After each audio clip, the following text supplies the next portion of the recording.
सर्वांना उत्सुकता उद्याची आहे, पण उद्याची वाट बघताना आज सुद्धा तेवढाच महत्त्वाचा असतो.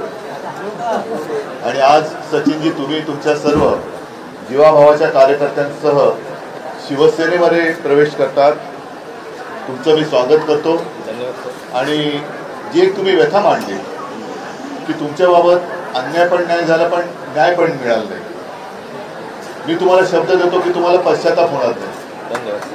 जे तुम्हाला एक अपेक्षित आहे, पण शेवटी काय असतं की न्याय म्हणजे तरी काय, की केवळ व्यक्तिगत काही मिळालं तर तेवढा पुरता न्याय नाही, तर माझा उपयोग हा मी माझ्या जनतेला काय करून देऊ शकलो आणि तो देऊ शकलो ह्याचं समाधान हा एक मोठा न्याय असतो. आणि तशी संधी मी तुम्हाला नक्की देईन. उद्याची आपण सर्व वाट बघतो आहोत. एकच जरा थोडीशी रोखरोख म्हणण्यापेक्षा काल जो बॉम्ब फुटला तो 4 दिवस आधी फुटला असता तर त्याचा स्फोट मोठा झाला असता. तरी देखील 19 तारखेला एक बॉम्ब फुटलेला असेल.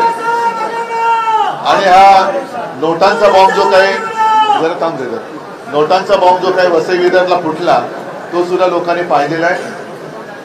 कालचा बॉम्ब फुटलाय त्यांनी तर संपूर्ण देश नव्हे तर जग हादरले की एवढ्या मोठ्या प्रमाणावरती हा घोटाळा कसा काय होऊ शकतो.